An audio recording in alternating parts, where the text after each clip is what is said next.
Where is the intro music? You ready to do this? Mm-hmm. Troop Smooch in the Dawgs Show. Another new episode is coming up tonight.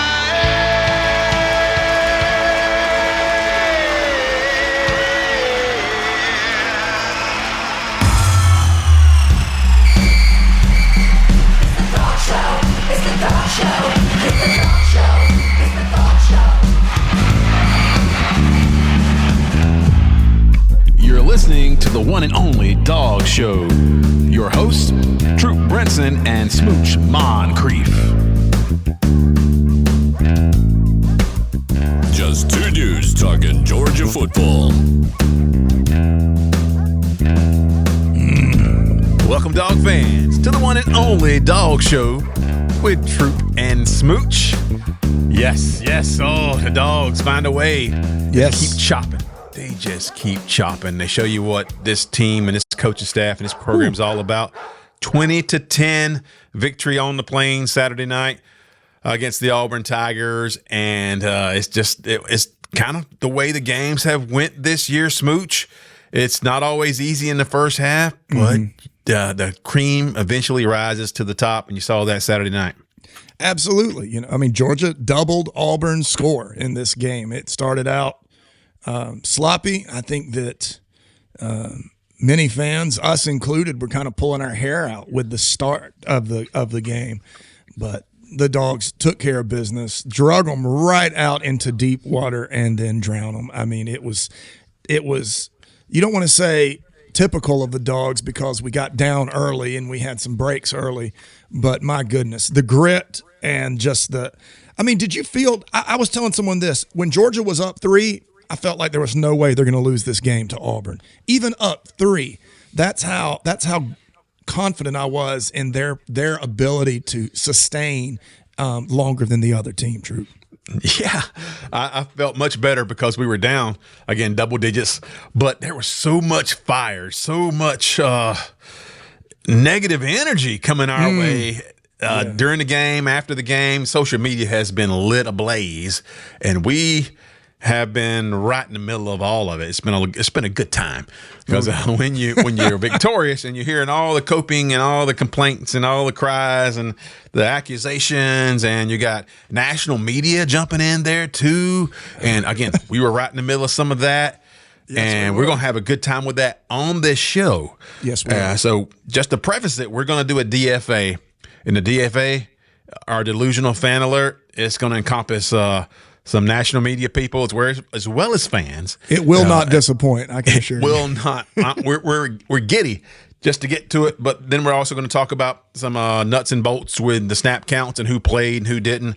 And then we're going to talk about Georgia's slow defensive starts, as well as obviously the fumble, the non-fumble, the fumble. It's the fumble. The touchdown we got robbed of. Yes, that one.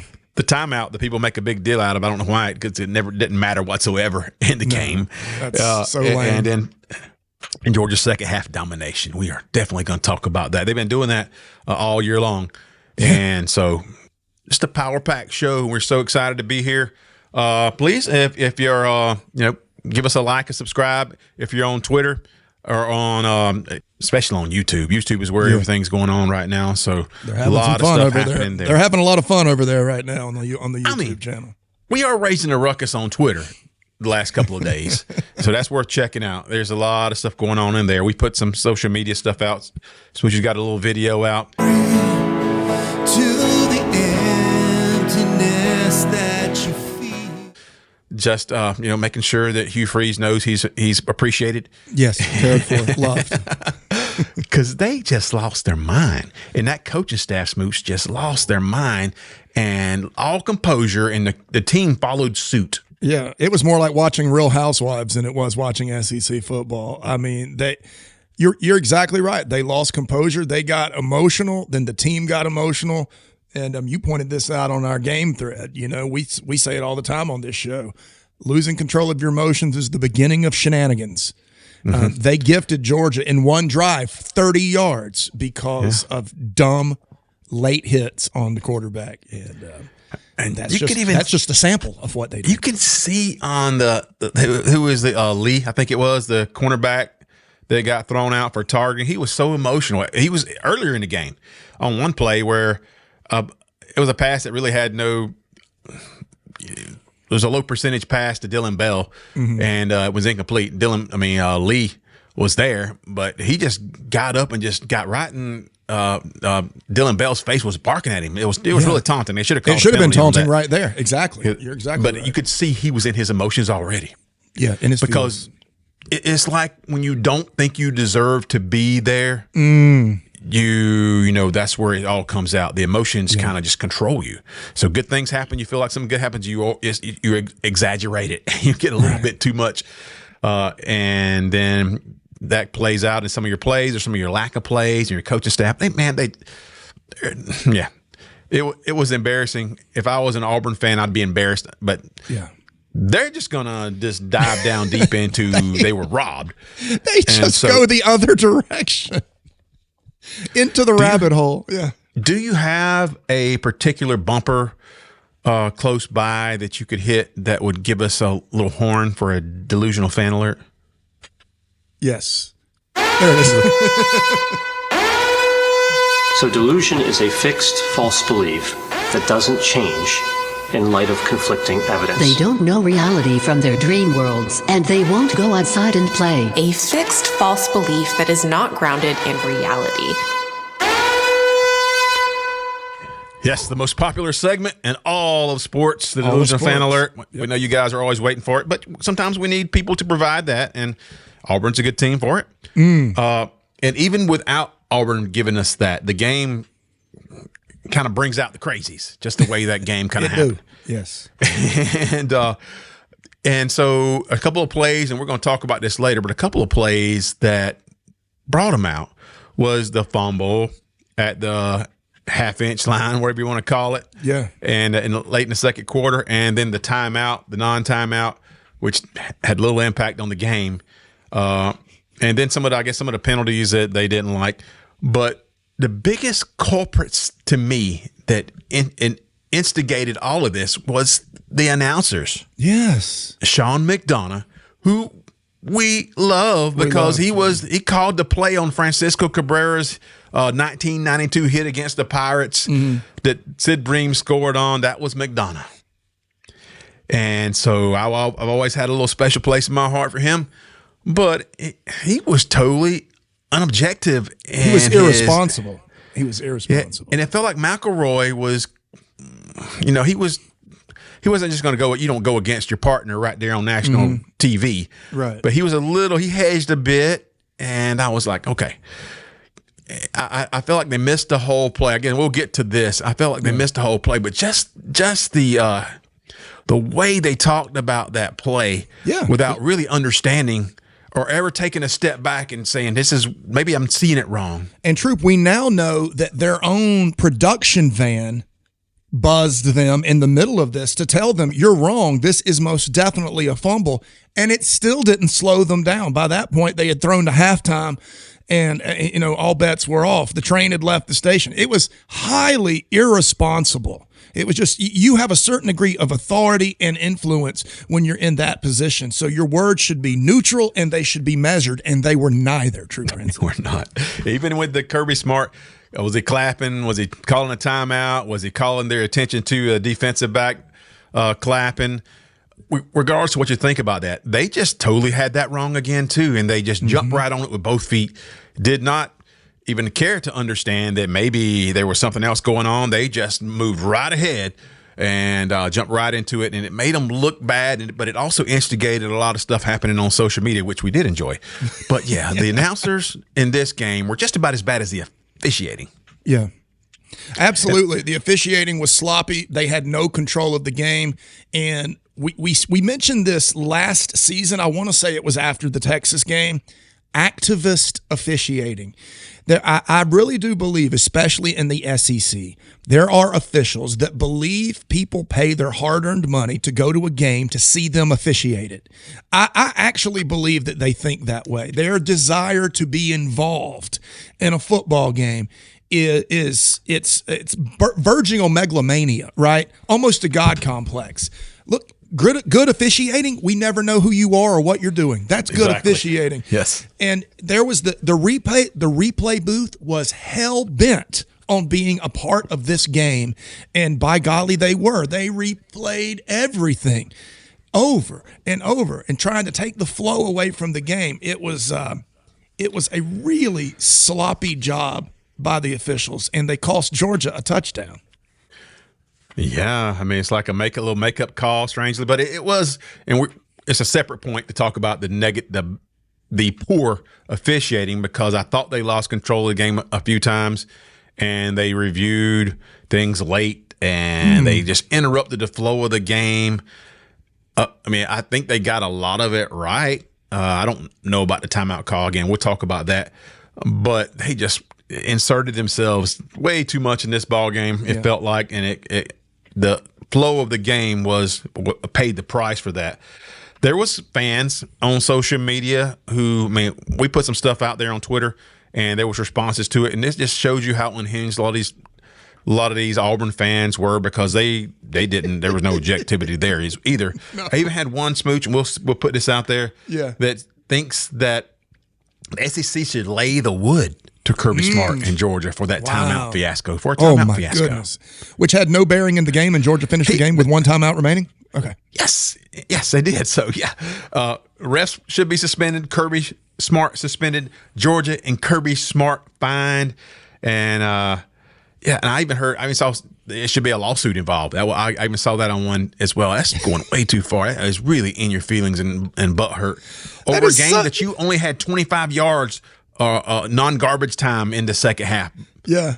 That is such a Auburn nerd way of trying to get your way. That's the equivalent of stomping your foot and holding your breath for nerds. So, yeah, in terms of delusion and maybe not, how do you put this? Not really knowing where you are or what you're.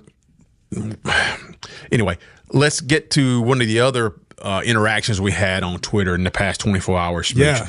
Oh, the estimable Tim Brando was just putting some crazy stuff out there, and I copied it, and we were looking at some of the stuff, and he was just responding to everybody who argued with him. But it was more of that he thought that Kirby Smart was now the god of college football. And he was an SEC elite who was getting the advantage of everything he did. You're going to give Kirby Smart the advantage. It's a hyperbolic statement, right? I mean, he's supposed to have some sort of journalistic integrity, and instead he's being sarcastic and hyperbolic. This is what does it say? The truth is, what the truth is a problem for you. Nah, I'll stay here speaking truth just to piss you off. Yeah, of necessary Kirby Kirby's the new god of the SEC. It appears Auburn's TD was just that, a touchdown. However, if they win, that's another hole poked in a potential college football playoff team. Yeah, so that's what he was saying. That's unhinged. Georgia's being protected. Yes. Yeah, Georgia's being protected by the SEC because we don't want another loss, and so Auburn gets screwed on that. And he was just, like you said, unhinged. And then we called him out. Sure. We said, hey, did anybody see Tim Brando making a fool of himself last night? And he was, I mean, even it's about to get better, people. He responded to us. He did. And it was kind of like in a condescending way. Yeah. And Tim, I know you're listening. Even in your heyday, you were B or C level, buddy. Yeah. Me and Smooch have been at the top of our profession and multiple times, and this is like our third or fourth endeavor. We're having our fun hobby. Right now. Yeah. So Tim, right. don't, buddy. It wouldn't work out for you if we were on an equal level, just talking man to man, because obviously what you're doing right now is silliness. It's foolish, and you're making yourself look at least incrementally worse than we already thought about you. Right. The fact that, okay, so when he responds fool's gold versus fool's errand. Just keep chasing it, my man. Once you're closer to the finish line, let us know, which that's just a shot at our little burgeoning podcast, right? The fact of the matter is that you took time out of your day to, with quivering fingers, I can just see it now, with you biting your little lips and your quivering hands, type this grammatically criminal response to this little podcast that doesn't matter. Well, that tells me we're already, Troop, we've made it apparently, because we can affect the prima donnas of the business. Got in your head, Tim, Brando, and even Booger McFarland didn't say anything to us, but he was kind of jumped right in there too in the halftime show, where he was feeling the same way. It was he just so, likes to talk. Yeah, and they were so sure of themselves. And we haven't even gotten to the point. We're not going to talk about that just yet. You guys have seen so much breakdown on the fumble. You have a good idea what you think about it, but we are going to talk about it. But just to see people that were so sure of themselves. Oh yeah, getting out over their skis a bit and embarrassing themselves and calling for investigations. One of the dudes on our YouTube says, "Is this the type of thing the FBI gets involved in?" Like you just got whipped by a better football team. The FBI does not need to. Why don't we just get what is his name? Cash. We need to get Cash on the line right now.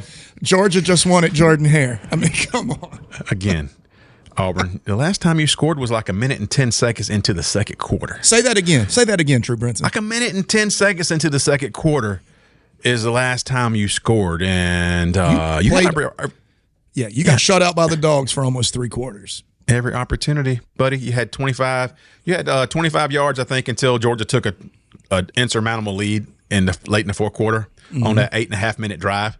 And just walked them down and put the death march on them. Yes, they did. And you didn't do anything. It was 3 and out, 4 and out, punt, nothing.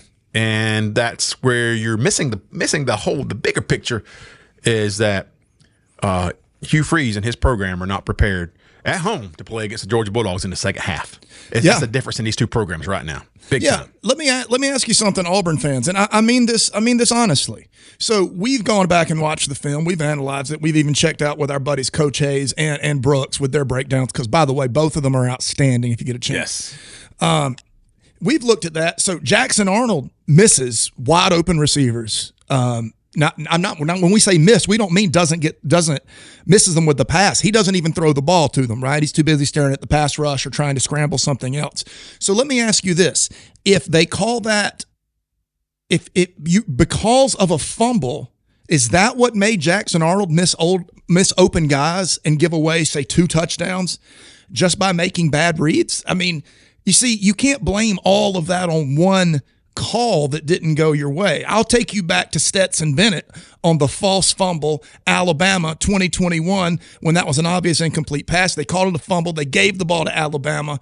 Georgia still won that game, and nobody whined and complained about it. That's the difference between a championship team and Auburn. Yes. Yeah, Auburn's got a ways to go, and Hugh Freeze kind of embarrassed himself, and we put this out on social media and let you hear him talk at halftime, and we can do it right here. But yeah, Hugh Freeze, buddy. When your team, and Kirby Smart is a master at this, when your team needs a kick in the pants, he'll give it to you. When they need calm and affirmation, he's got that too. Yeah. And some coaches just can't do it. They're ready to blame somebody, and that's what was going on with Hugh Freeze. He actually did a great job. On the halftime, I guess right after half, talking to the media, where he wanted to say some other things, and he kind of cut himself short. He did. He stopped himself a couple of times. Let's look at some snap counts. So if we move past the DFA and all those, silly opinions that aren't about winning football at all, losers' opinions, I say. The offensive line we looked at, because that has been a source of, Georgia's just not healthy at all there. The only 2 healthy people is Drew Bobo and Dontrell Glover, your center and right guard. Everybody else is banged up. Yeah, absolutely. And we didn't expect Monroe Freeland to jump right back in there, and he was like a emergency type left tackle, I thought. Right, but that was the thought. The point that he got in there, I don't think you folks know, because we're looking at Bo Hughley starting at left tackle, Gaston starting at right tackle, and those were the guys apparently. Freeling was going to be there in case of emergency need. Exactly. No, it's exactly. not- Almost it's like a not swing what happened tackle. Yeah. That's not what happened at all. No. Freeling with 1 foot and a cast on his foot, from what I've heard said, played 65 of the 74 snaps at left tackle. 65 snaps. Oh, my So gosh. Hughley moved out of there pretty quickly, and him and I think Gaston was kind of dinged up a bit, and so they split snaps on the right side. Looking at these numbers, of course, like I said, Glover and Drew Bobo 74 snaps. Micah Morris, who is not completely healthy either, 74 snaps, played the whole game. Monroe Freeling 65. Juan Gaston played 55 snaps at right tackle, and Hughley only played 28 snaps. And I guess there were 10 of those on the left side, and then about 17, 18 on the right side. Very interesting. I thought Hughley has done nothing but what he was asked all year, so I just love seeing him get any playing time right now. But that's the snap counts on the offensive line are extremely telling in this game because that was a beaten up group of guys going into that game.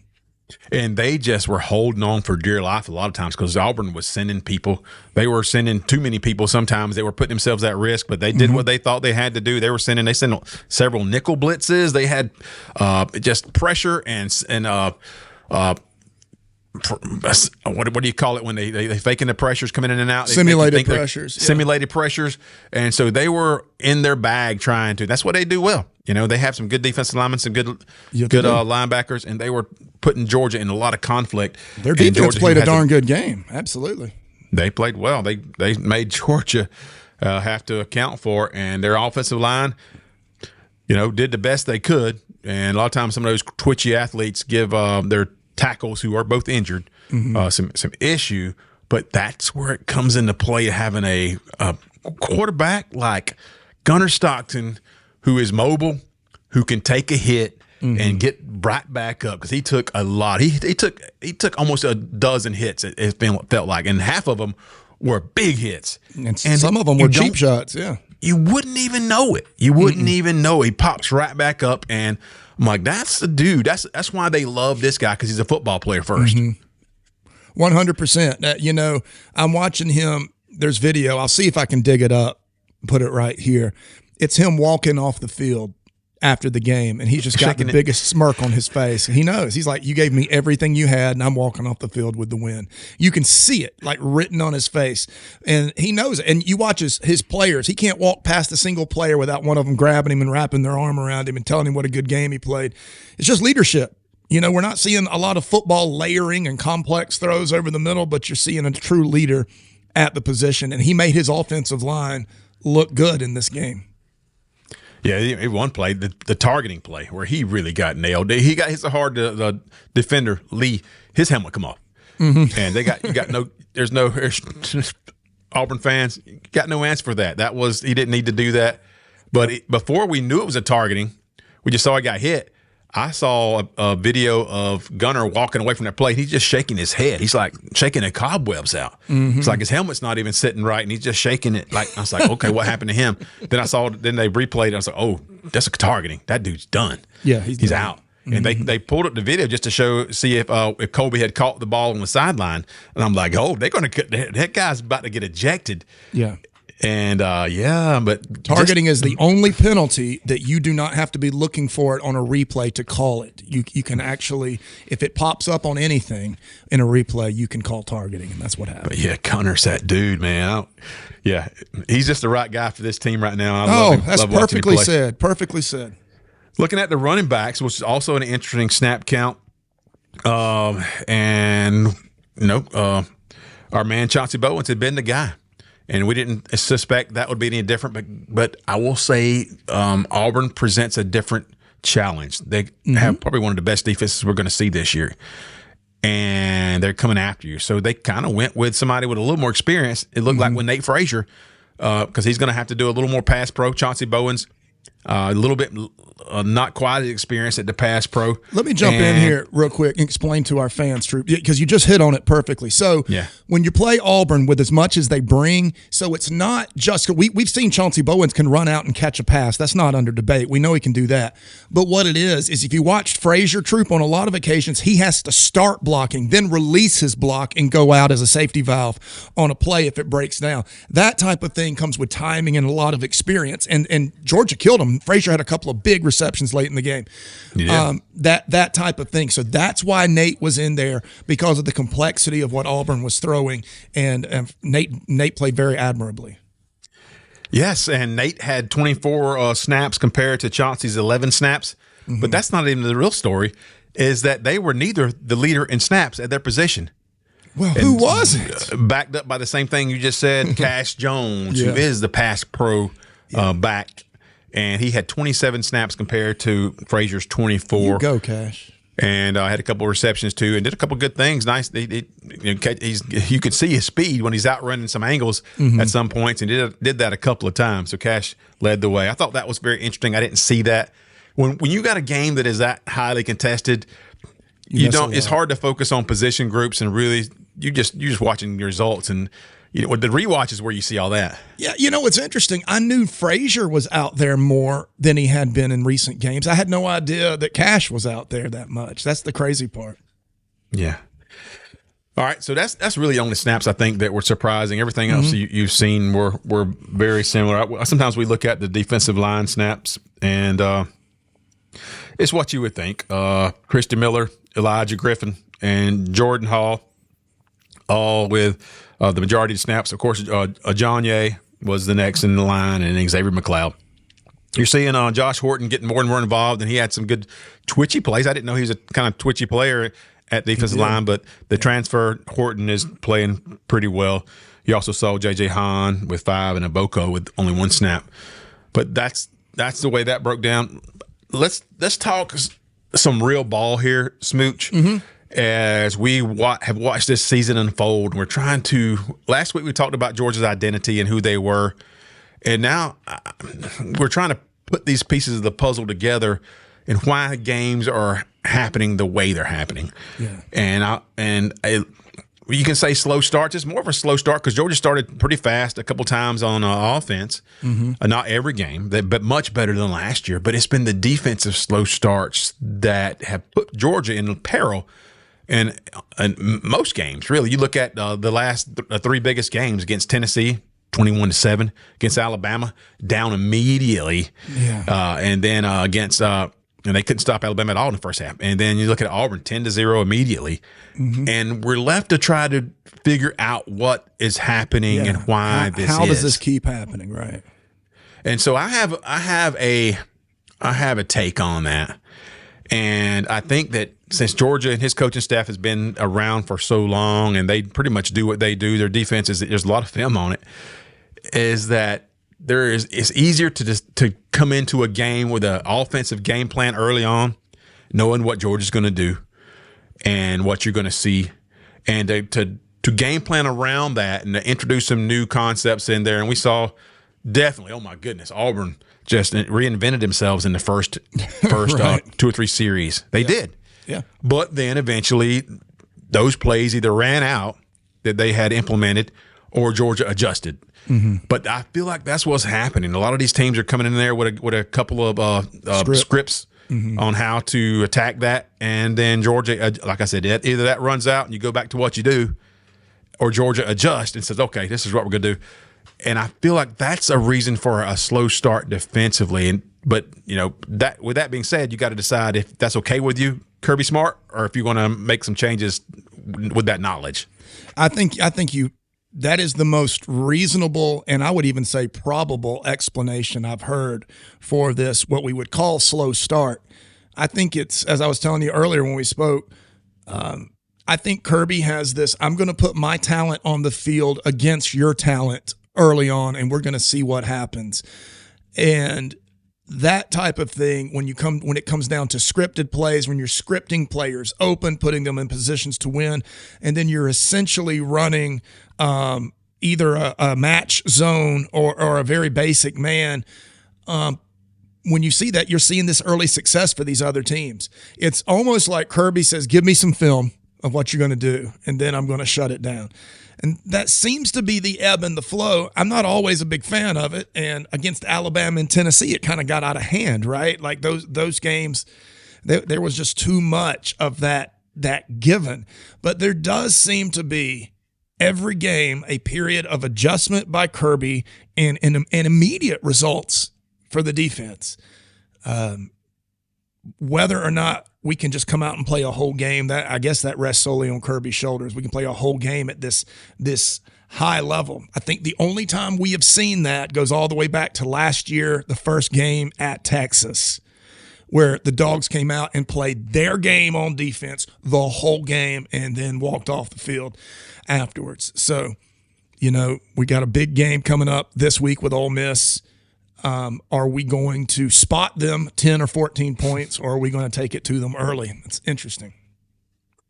And I feel like in the past, the reason the results were different, maybe Kirby did this, always had the same philosophy, but we were able to physically dominate it. That's it. Yeah. I think the philosophy's the same. The talent's different. The parity has increased too much. Yeah, I agree. And when you can win one-on-one battles and just force your will, impose your will on an offense, then it's really a struggle for them. And, it's just not the same thing anymore. And this is just our opinion. It could be right. It could be wrong. But I think a lot of people are kind of coming to that consensus that they just do. Georgia just puts a base defense out there to start off again. They may send pressure, but it's not going to. But they're going to have people where they usually are, right. And it's not going to be anything exotic or anything that confuses you. And then you're going to play your hand, and then Georgia's going to adjust off of it. Now Georgia still should do a better job of getting off the field and making plays on third downs, which would make things look a whole lot easier. You can you can bend a little bit in the first couple of quarters, but they're breaking too often. They're breaking and giving up points.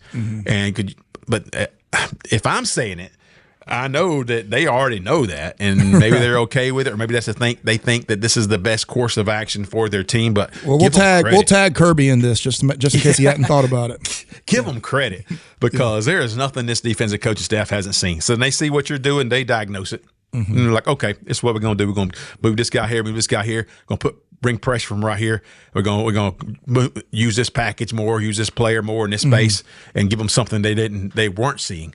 Right. And it works. It's been working. The only time that it maybe didn't work, you just got to give Joey Aguilar a lot of credit in that second half, and he kept fighting back, especially in the fourth quarter against Georgia. But for the most part, it always works. But you could make it so much easier if you get a turnover or get a couple of stops in that first half, and the slow starts would be minimal, and the offense would feel like they have a chance to get a foothold in a game, and it's not always trying to come back. But the great thing is Georgia's been facing this, and you look at teams across the country. A lot of teams haven't faced what Georgia's already faced.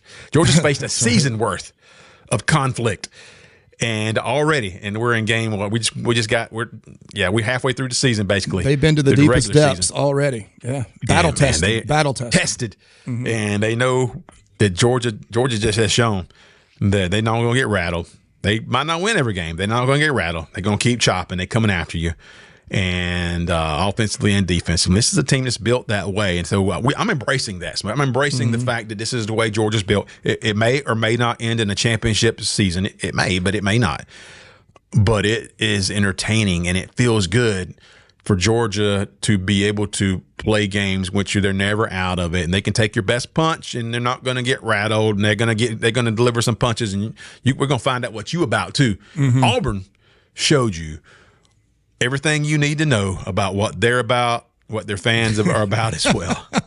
I love it. It was a revealing game. Their players don't have grit. Their coaching staff doesn't have grit, and their fans darn sure don't have grit or a good sense of humor.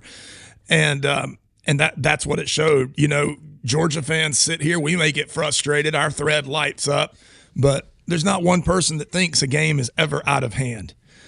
When you're a Georgia fan. And I think you touched on something, Troop. It's time to appreciate this team for what it is, not to whine and complain about what it is not.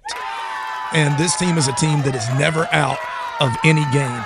They've got they've got a pickup truck driving good old boy as the quarterback. The team's kind of taken that. They've kind of taken that persona, that lunch pail, do your job, keep your head down type of mentality. And we're halfway through the season. Let's start appreciating it, enjoying it, because that part of the team's not going to change. They're going to maintain that grit and that determination throughout.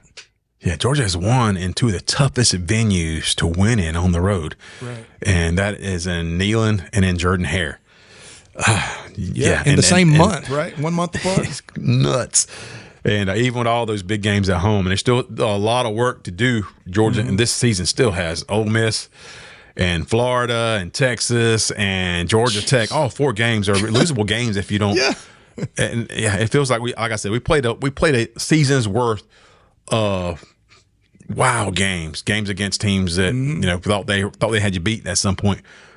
Now let's talk about a couple of the key plays that everybody's talked about. I moved it towards the end of the show because everybody's talked about it, but for our regular listeners, we're going to weigh in on what we thought about the fumble. I mean, we need to term it something. I know somebody's going to come up with a catchy phrase for this game with the fumble play. The fix 6. That's what I want. So, the faux 6 or I don't know, something. But I thought, Smooch, that the play before then where he almost scored was just as equally as debatable. And they called him down, and I was like, ooh. That was a close one. Right. It was, but the fumble and what the announcers unfortunately missed, and I don't know if they still know it. They don't. What they were looking at. What they missed is there were two punches. At least two punches at the ball. They only saw the second one. So you stop something on a still frame and you say, look, it's a touchdown.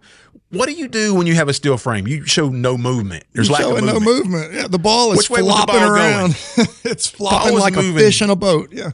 Ball was moving backwards in his hands, and the fist was coming through there already before the ball was at the goal line. Yeah. It's close. C.J. Allen hit that ball about 6 inches before the goal line, and that's when it was punched free. And then is it Raylan next? Raylan was the one they saw. And that's the one they saw. So the ball is already free, and then Raylan, it's rattling around, and Raylan punches it out clean, and that's what the commentators say. And so rather than try and get another look, they jumped on this narrative. I don't know why the media is getting so bad about this, and I'm going to have to include sports media in the media. But you just jump on a narrative and wrap your arms around it, and you can't be told anything else, and you're just going to ride it into oblivion. And so they were like, Raylan Wilson punches it out, but it's already across. No, the flopping ball that had no one in possession of it crossed the goal line, and then it got punched back by Raylan. But no, C.J. Allen knocks the ball out. You're looking at it right here. Knocks the ball out before it got there. It is as close as a play can be, but it was called correctly. Except for the fact that Georgia was robbed of a touchdown. Yeah. Or if it was, they had no idea where the ball was. The officials were trying to dig it out of a pile, and it was going the other way. But, and another, I guess, a fallacy of the fans, Auburn fans, is they will show you a still and say, hey, here's the ball, and he has control of it. Because his hand is on the ball does not mean control. He doesn't have control. The ball is moving. His hands were on the ball. He's making physical contact with the ball. Yeah, but he's touching it. Yeah. Not control. That is the not key control. word. You didn't control it at that point. It's unfortunate for Auburn, but you know what? Hey, Jackson Arnold, don't fumble it. Kirby Smart He tells his players all the time when there's a questionable play and they go down and maybe the ground calls a fumble, he's like, don't drop it. Get up with the ball, and there will be no question. That's such a good advice. So yeah, buddy, Jackson Arnold, it's on you. And you know, Kirby told Schumann, they literally told the Dawgs, this is the play. The Jackson Arnold fumble. The Georgia's defense called that play. They said, this is the play they're going to run. Here it comes. They had been practicing. That's the reason you saw 2 people punch the ball. That was literally what they had been working on. He said he's going to extend with it. When he extends, as soon as he starts extending with it, punch it out. Yep, that's why they called the timeout.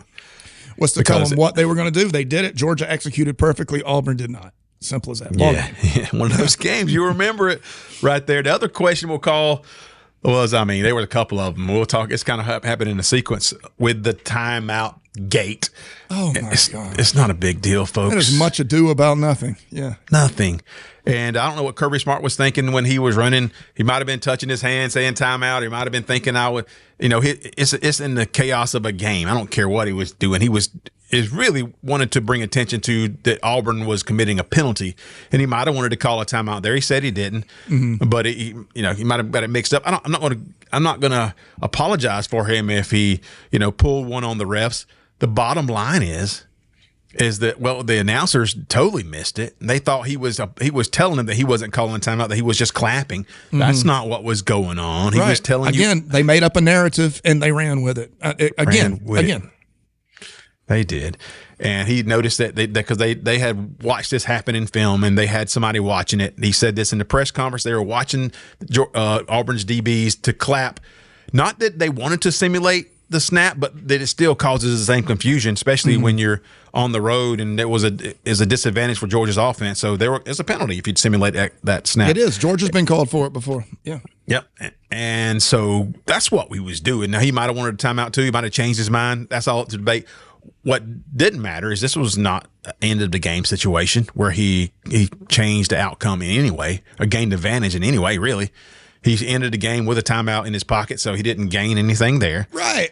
He still had a timeout in his pocket. Yeah. The next play, the officials, for some reason, I don't know if it was a makeup call or what, they called Cash Jones on a blindside block, which was ridiculous. That was one of the great plays that Gunner did, evade the tackle and get some buy some time and then find Colby Young, who got down to the 2-yard line, 1-yard line. It would have been a touchdown, points at least. And they just decided to get involved as officials. Yeah. They got involved. And the player, the defensive back, just played it out like he got hit. He just got rocked. And he, even to the sideline, he's walking around like he was woozy. I'm like, he was back in 2 plays. He was back in 2 plays later, by the way. Yeah. Yeah. Cash Jones is 5'9", 175 pounds. If he's the guy that's rocking your world on that play, come on.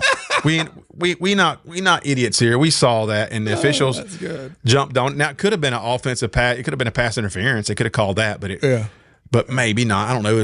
But it was close. But it wasn't that call, and that actually cost Georgia points there because the way things were rolling, Georgia was likely going to punch that one in on 1st and goal from the 1.5-yard line. Absolutely. With Josh McCray likely, but that's just hypothetical at that point. But I'm just saying that whole sequence, Georgia lost big time. Big time in that sequence. They didn't gain anything from that. Whatever you think about the timeout, they lost in that sequence. Georgia was about to score points, and that cost them. So if you're harping on that, it's not anything that affected the game whatsoever. It actually had a negative effect on Georgia going forward. Yeah, and it just shows the level of desperation and desire to put the blame for that game anywhere other than where it belongs, and that is on the players, the coaches, and the fans, because you all let Auburn down on Saturday night. Yeah. And that's the last segment, is that the second half, after a minute and a half to go, and when Georgia got that fumble, and they had to drive from the half yard line. Yeah, they did. Oh my goodness! And usually people are quick to criticize Kirby Smart, but they are reticent to give him credit on being aggressive. He was aggressive in that situation. He got some penalty calls. Over 80 yards on that play. Yeah, 88 yards on that play. A lot of times he's just going to get down, kneel on it, and get to the half. With the way that first half would. No, Gunner. He trusted Gunner to come out throwing the ball, and he did. He got some credit for some big penalties, and Auburn was already out of sorts at that point. You saw self-destructing. Yep, that was where the self-destruction really jumped in there, and from that point on, Georgia dominated. They dominated the second half. They only gave up 25 yards before they took in the second half. 25 yards before.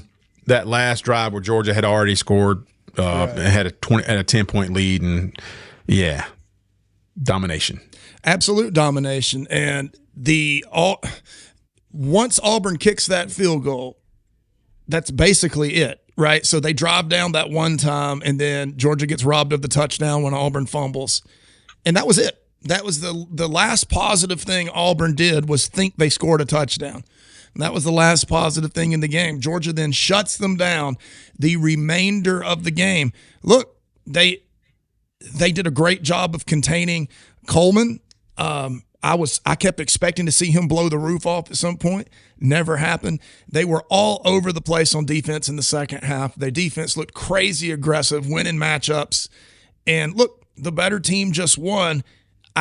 There's a part of me that thinks that the Auburn fan is almost relieved when they have something like that controversial fumble, so that they have something to hang the blame on other than the fact that, they got that excuse. We can say, oh, we had this taken away from us, and because of this fumble, we lost by 10 points. Well, explain to me, where's the last 10-point fumble you've seen? And it's all okay. Yep. Yeah. You're right, man. You nailed it. I was in my head right as you were saying that they gave themselves an excuse to not find a way to win because they aren't built that way. And I think they got a lot of good players. So I don't want to come down on the players. It's a coaching staff and a culture thing where they think that they can just throw their hands up and say they're cheating us or we lost this because or and then lean on that. So they feel better about it. But that's Hugh Freeze. That's a Hugh Freeze problem. And you hear him talk and you watch him, he's got a lot of character flaws. If you follow the Hugh Freeze story, he do. And he's still got problems. And the way they reacted and responded to that, buddy, if I was – even their athletic director was losing his mind at that. Yes. Yeah. I'm like, if that's what y'all think's okay – yeah. And you infused into that program right now, and I'd be looking for a replacement on Hugh Freeze. I just don't. That's the kind of stuff I don't like. You got to get out from under that. It's not good. That is a dark cloud hanging over your program. He's got to go. Yep. A couple of good things I saw in this game that still stick with me is we had written Nate Frazier off.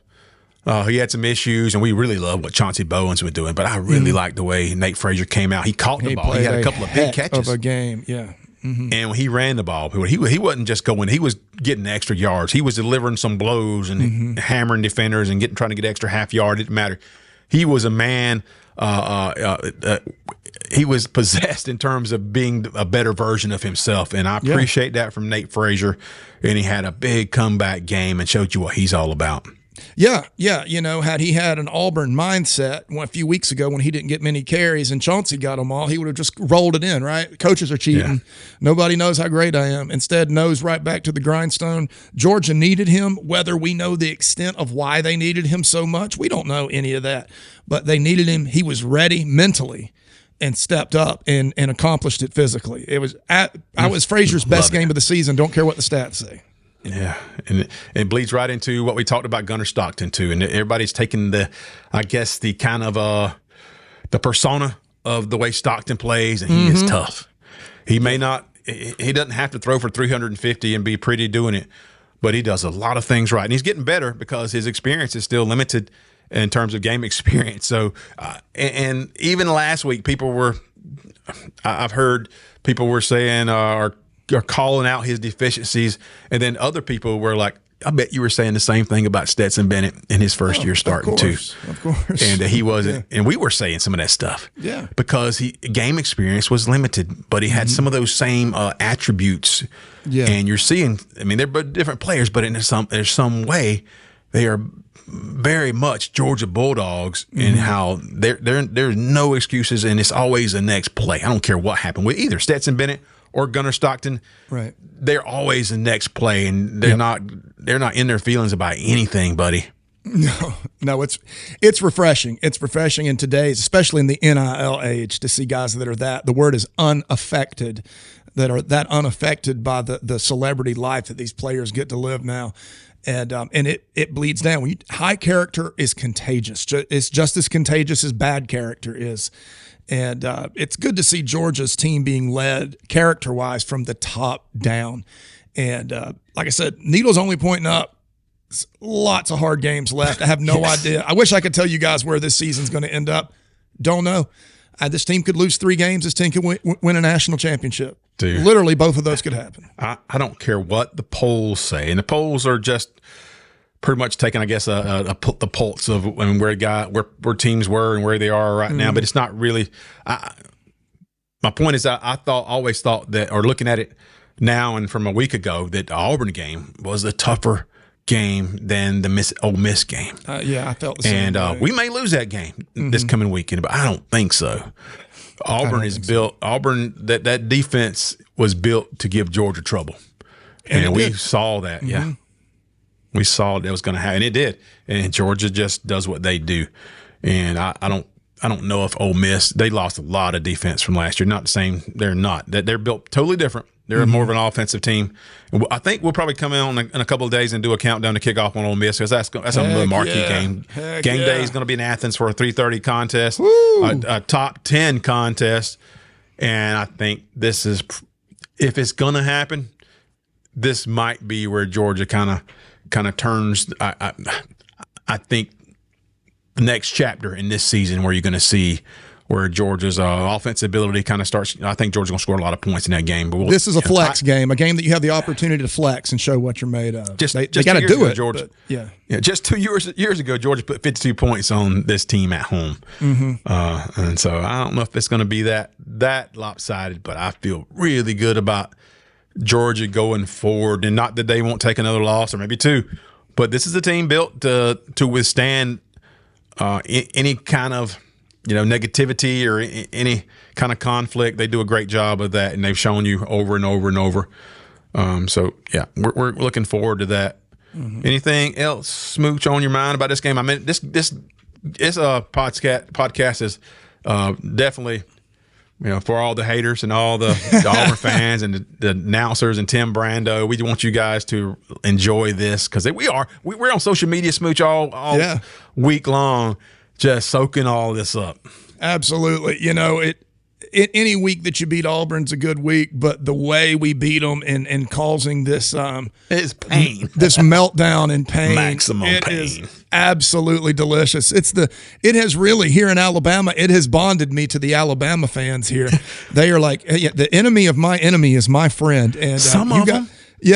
You guys are causing such pain at Auburn. We're all for you guys, and so that part's been really nice. I'm glad you've seen that. I've seen on social media some of the Alabama fans coming out as we're making them and getting their emotions about it, and I'm like, I think they know.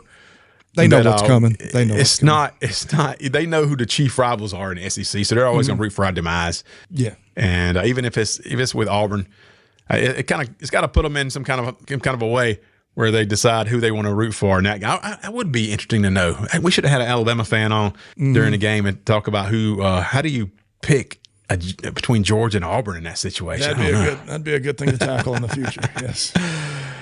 All right. I've enjoyed it, folks. Yes, again, sir. Please get on Twitter and help us with the fight because they're coming at us, and we're fighting a good fight. We're having a good time with it. We can handle it. But you guys jump in there and join. It's a lot more fun when we get the group together. Absolutely. The gang together. Yes, sir. All right, folks. For Smooch Moncrief, this is Troop Brinson saying so long. We'll see you soon. In the arms of the angel. Called it was a fumble at the goal line. I have no clue. I think it's I have no clue how that didn't break the plane. No clue.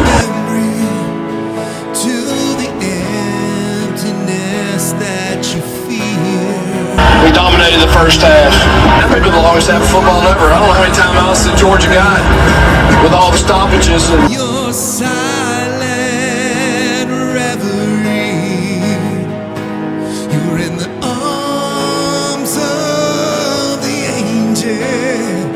May you find some comfort here.